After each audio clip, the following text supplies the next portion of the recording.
Welcome back to Respoiled. Today, I have another captivating story to share with you. But before we dive in, if you're new here, I invite you to subscribe to my channel and turn on notifications, so you'll never miss out on all of my latest uploads. Now let's get started. In rural France, Virginie tends to her deceased husband's locust farm day and night, as it's her sole means of support for her two children, Laura and Gaston. Despite her efforts, the locust's reproduction has dwindled, causing a decline in her business. Seeking advice in a locust farmer forum has yielded no solutions to this problem. Virginie's preoccupation with her business often leaves her with little time for her children. When Gaston requires transportation to soccer practice, she assigns the task to Laura instead. Laura resents this not only because she believes their mother should prioritize spending time with them, but also because she faces ridicule from peers due to their unconventional living arrangement. One afternoon, a potential customer visits Virginie expressing interest in purchasing her locusts in bulk as ingredients for snacks. Virginie falls short on 2 of the 6 crates she pledged to the customer, leading him to demand a discount. However, Virginie finds it impossible to lower the price further as she is already selling the locusts at a very low rate, so she declines his request. Subsequently, Virginie takes Laura along to gather fresh grass for the locusts. Laura inquires about the client and feels disheartened to learn of their financial strain, further fueling her resentment towards the locust farm. Later, after much contemplation, Virginie reaches out to her friend Karim, a wine farmer, seeking to borrow money from him. Fortunately, Karim agrees to assist and maintain confidentiality. However, immediately after Virginie ends the call, Karim contacts some acquaintances to inquire about their interest in purchasing Virginie's products. The following day, Laura comes across a video posted by one of her classmates, ridiculing Laura and her family for their involvement in raising insects, intensifying her resentment towards the farm. Meanwhile, Gaston is tending to his own locusts in a terrarium. While tending to his locusts, Gaston accidentally cuts his finger, attracting one of the insects to feed on the wound. Later, Virginie brings her children along to the city to pitch her locust snack products to various grocery stores. Meanwhile, Laura waits in the car and spots the person who previously posted a disparaging video about her. Confronting him, Laura initiates a scuffle, resulting in the boy easily striking her in the face. Virginie intervenes before the situation escalates further and escorts Laura away. Back home, Virginie and Laura clash over Laura's behavior, with Laura expressing her sense of alienation and being perceived as different by others. After receiving a call from a potential buyer offering a low price for a large quantity of locusts, Virginie agrees to consider the offer. Concerned about Laura's well-being, she decides to take action. Virginie informs Laura that she plans to sell their entire stock to the client who called, enabling them to move away and start afresh, much to Laura's delight. The following day at school, Virginie confronts the individual behind the disparaging video, expressing her imminent departure. However, when the client visits the farm to finalize the deal, he expresses disappointment upon seeing the thin locusts and reduces the offered price significantly. Virginie's anger peaks, prompting her to forcibly remove the crates from the man's car, refusing to proceed with the sale. Her frustration escalates upon learning that Karim had prompted the buyer's visit, realizing her products were being purchased out of sympathy. Overwhelmed, Virginie vents her fury by demolishing the locust tent, but her actions lead to an accident, leaving her injured and unconscious. Upon regaining consciousness, she is horrified to discover the locusts feeding on her wound and hastily flees the scene. Meanwhile, her neighbor retrieves his wandering dog, while Virginie confronts Karim, rejecting any gestures of pity. When questioned about her injury, she offers a false explanation before departing.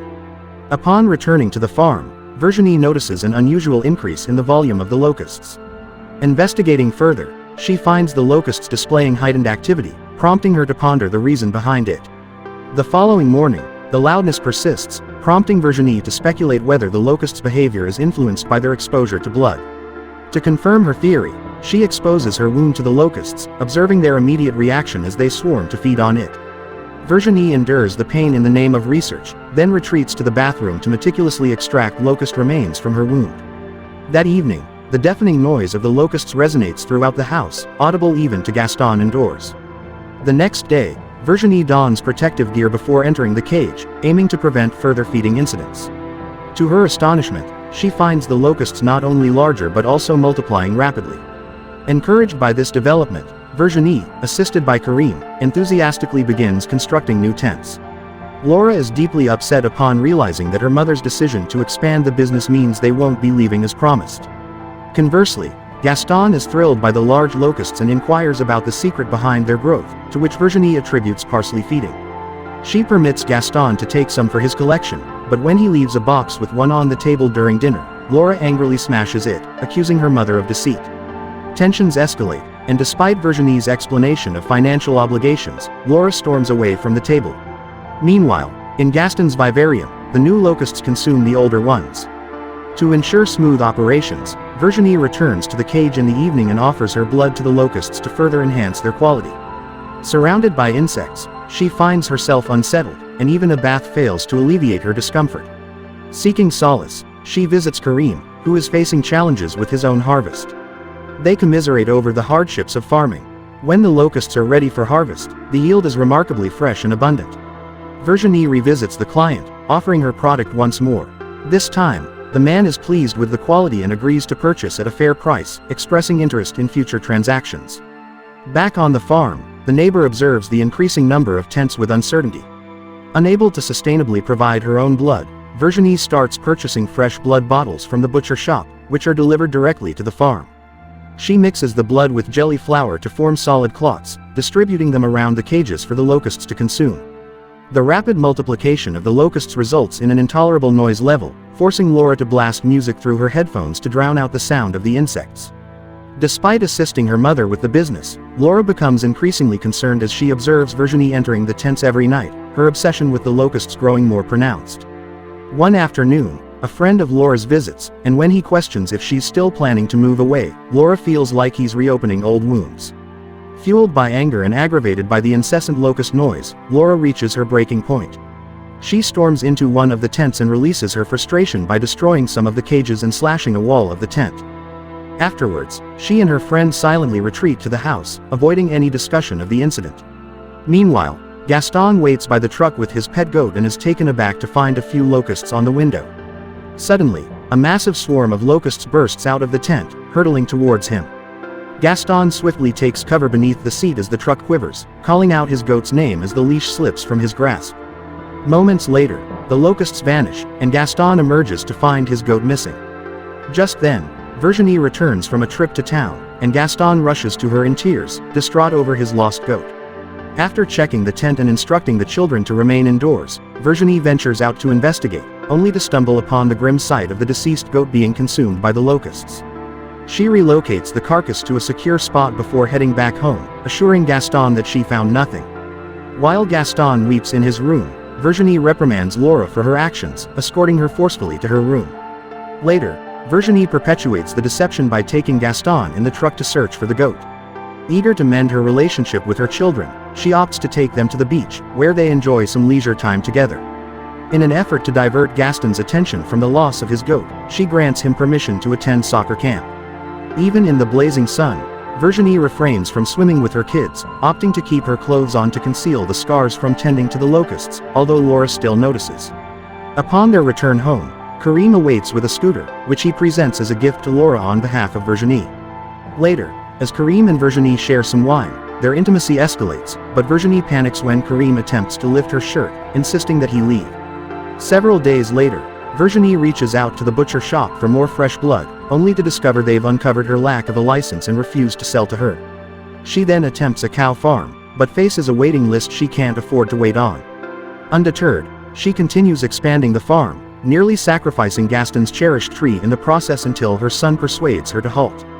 With no blood suppliers available, Virginie resorts to using transfusion equipment to procure blood for the locusts, draining her own strength.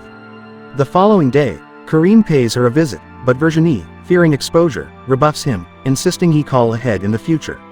Later that evening, she discovers the neighbor's dog wandering her property. Driven by desperation to sustain her harvest, she resolves to feed the dog to the locusts. Inside the house, the locusts appear to multiply uncontrollably, spilling out of the sink and inundating the vivarium, but this scenario is merely Gaston's nightmare. The following morning, Virginie swiftly cleans the bloodstains left by the dog as more clients are arriving to purchase large quantities of locusts, which she can now supply. Later, in the dead of night, Laura sneaks off to slaughter a neighbor's farm animal and brings it back to feed the locusts. The next day, Virginie is so weakened that she remains bedridden, prompting Laura to escort Gaston to camp. Upon her return, Laura searches for her mother and is dismayed to discover numerous blood-stained clothes scattered on the floor. Concerned and bewildered, Laura hurries to the farm and witnesses a troubling sight. Virginie, clad only in underwear, allowing the locusts to swarm over her body as she weeps in agony. A frightened Laura swiftly retreats to the house, barricades herself in the bathroom, and disregards her mother's calls while she urgently texts Karim, pleading for his immediate presence. Upon Karim's arrival, Virginie resumes her duties as if nothing occurred. Karim attempts to inquire about her well-being, but Virginie responds evasively and endeavors to evade his questions. However, she's incredibly weak and struggles to walk, nearly on the brink of passing out. Karim intervenes just in time to prevent her collapse and resolves to take Virginie and Laura to his house for dinner and a movie. Finding Laura alone and in tears in the kitchen, Karim inquires about her distress. She urges him to check the cages, but before she can elaborate, Virginie interjects, admonishing Laura for interfering. Karim implores Virginie to treat her daughter with kindness, but Virginie opts to depart. Meanwhile, the neighbor arrives at the farm in search of his dog. He notices an abnormal increase in the locust's noise and enters the tent, where he is distraught to find the dog's collar and an excessive number of locusts on the roof. Later, Karim escorts the women back home, but instead of departing, he decides to investigate the mystery Laura mentioned. Upon entering the tent, he's stunned to discover that the locusts have killed the neighbor and are devouring him. Horrified and unsettled, Karim promptly takes action by igniting a fire to destroy all the tents containing the locusts. In that moment, Virginie spots the blaze and rushes outside to extinguish it. Karim attempts to intervene, but Virginie shoves him aside as a massive swarm of locusts emerges from the tent and pursues him. Seeking refuge, Karim dashes into the house, only to find the locusts blocking his escape through the window. Meanwhile, Virginie rushes to extinguish the fire, but is alarmed by Laura's scream and hurries inside. There, she discovers Karim's lifeless body being consumed by the locusts. Laura, however, has fled into the woods to evade the swarm, eventually reaching the lake. Taking cover beneath an overturned boat, she enters the water, but the locusts swarm around her, pushing the boat into the lake in an attempt to drown her. At that moment, Virginie arrives, desperate to save her daughter. She covers her face with her own blood to lure the locusts, and her plan succeeds as the insects soon cover her body to feed. When Laura no longer hears the locusts above her, she swims out from beneath the boat and witnesses her mother being attacked. The locusts refuse to let go until Virginie sinks into the water. As the bugs fly away, Laura swims toward her injured mother, cradling her in her arms. The women embrace each other, watching the swarm dissipate as the sun rises on the horizon. Don't forget to like, subscribe and enable notifications for more content like this. Thank you for watching.